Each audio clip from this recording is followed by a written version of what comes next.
Halo Sobat Biologi, kali ini kita akan belajar mengenai sistem limfatik atau biasa juga disebut dengan sistem getah bening pada tubuh manusia. Nah, sistem limfatik ini termasuk ke dalam sistem sirkulasi. Jadi, sistem sirkulasi itu terdiri dari dua sistem, yaitu sistem peredaran darah atau biasa juga disebut dengan sistem kardiovaskular dan juga sistem peredaran cairan limfa atau sistem limfatik. Nah, di pembahasan kali ini kita akan berfokus pada sistem limfatik. Apa saja organ-organnya, kemudian definisi dari sistem limfatik itu sendiri, dan juga bagaimana mekanisme kerja sistem limfatik ini di dalam tubuh manusia. Nah, apa sih sistem limfatik itu?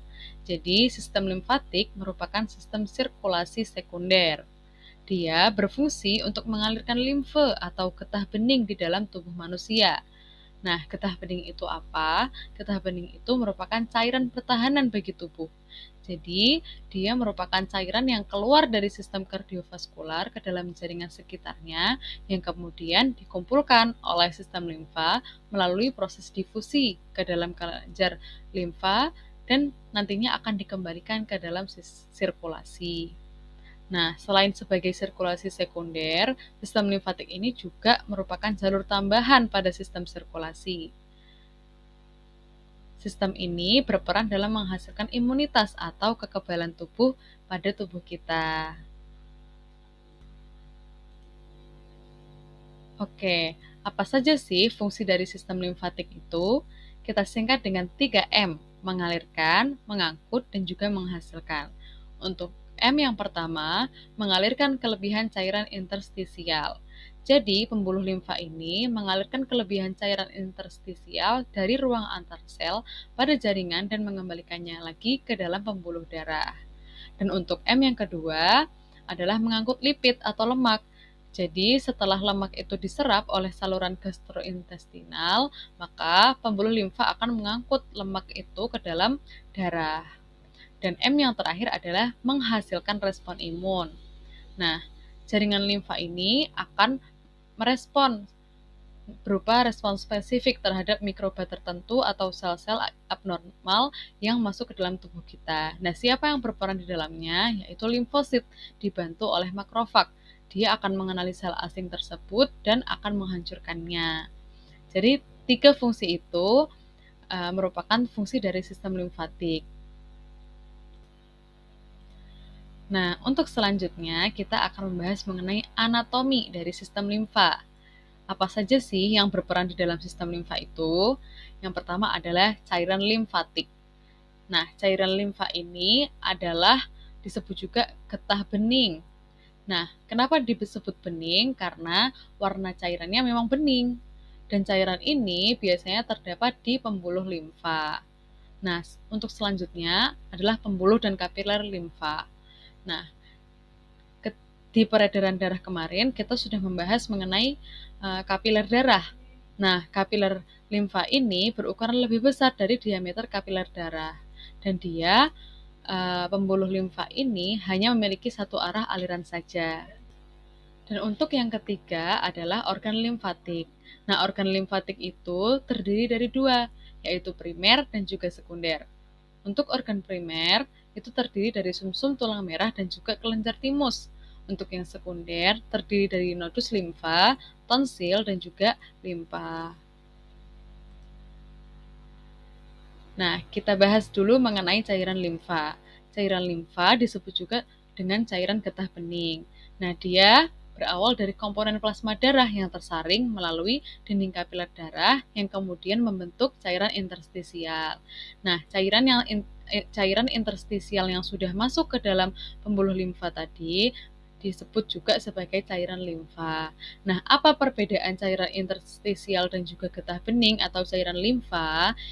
Perbedaannya terletak pada tempatnya.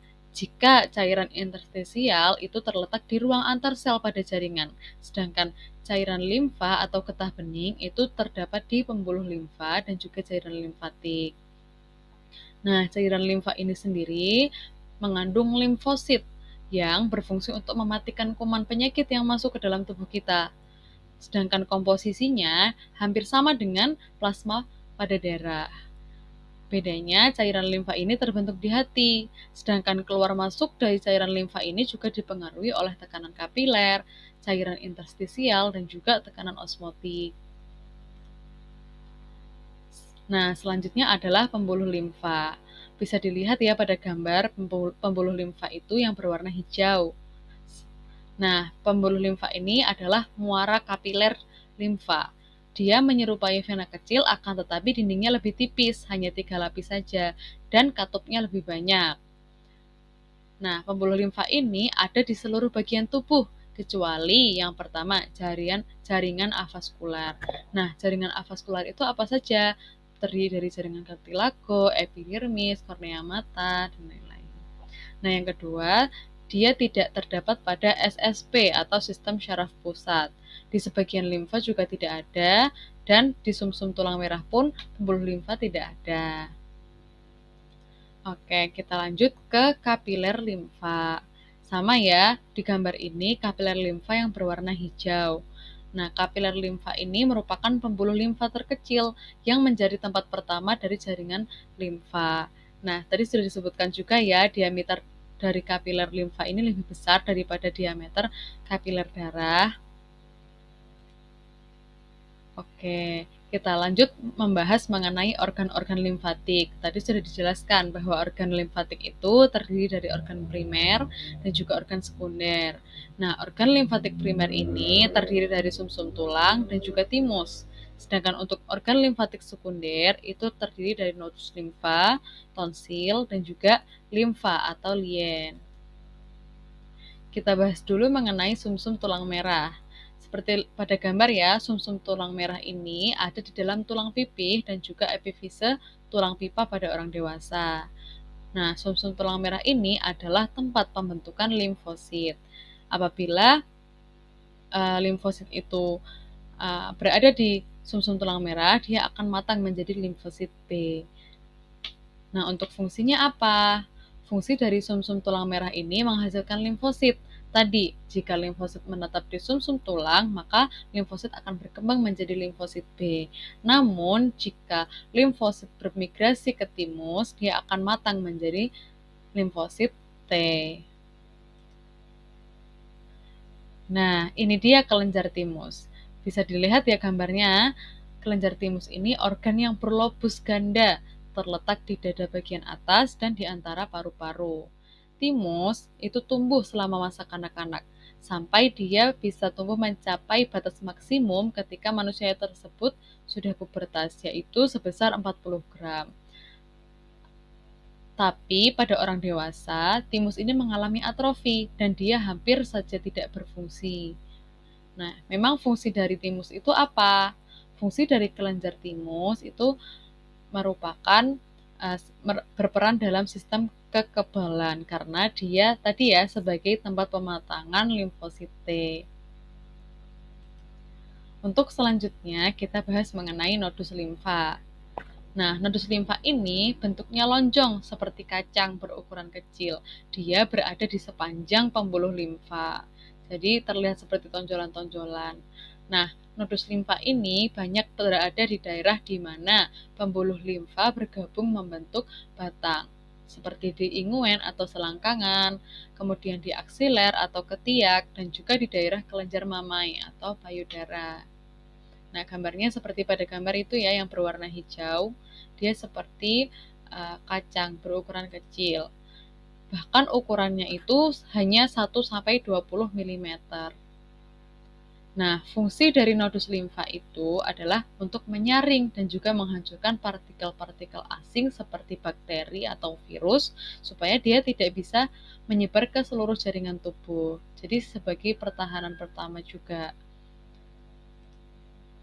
Nah, selanjutnya adalah tonsil. Tonsil biasa kita kenal dengan kelenjar amandel. Letaknya di bagian kanan dan kiri faring, di bagian belakang rongga mulut.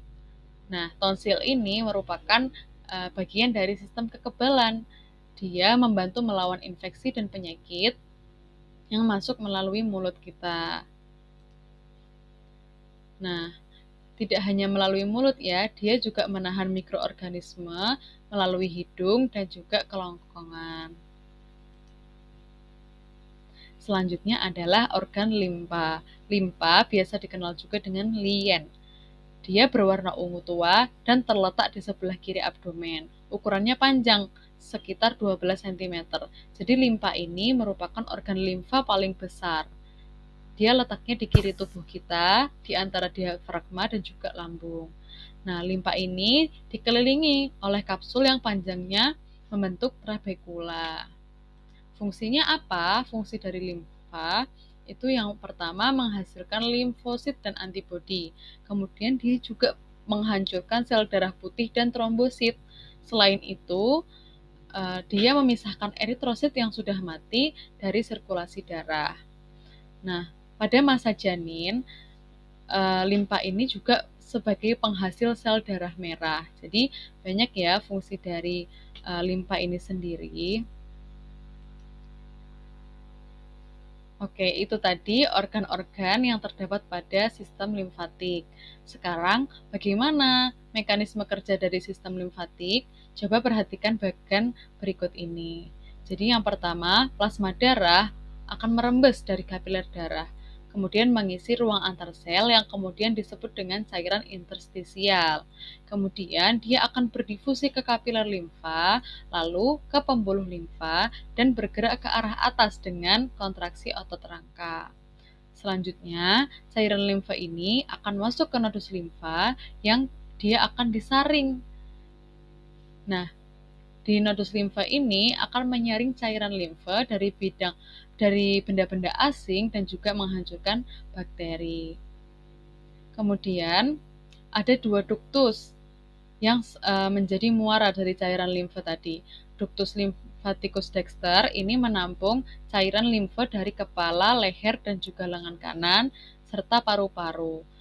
Nah, untuk ductus thoraxicus, dia menampung cairan limfa dari seluruh tubuh, yaitu abdomen, kaki, dan juga lengan kiri, serta pembuluh kil. Nah, apa itu pembuluh kil? Pembuluh kil merupakan pembuluh lemak yang mengumpulkan asam lemak daripada usus. Nah, ductus lymphaticus dexter dan ductus thoraxicus ini akan bermuara di vena jugularis interna dan juga vena subclavicula yang kemudian akan menuju ke vena cava dan akan mengalir masuk ke jantung, terutama berakhir di atrium kanan. Nah, untuk aliran dari limfa sendiri ini dipengaruhi oleh tiga hal. Yang pertama, gerakan otot rangka, kemudian inspirasi dan ekspirasi, serta kinerja kontraksi pembuluh limfatik. Nah, selesai sudah pelajaran kita terkait sistem limfatik pada manusia. Terima kasih sudah menonton. Selamat belajar dan sampai jumpa.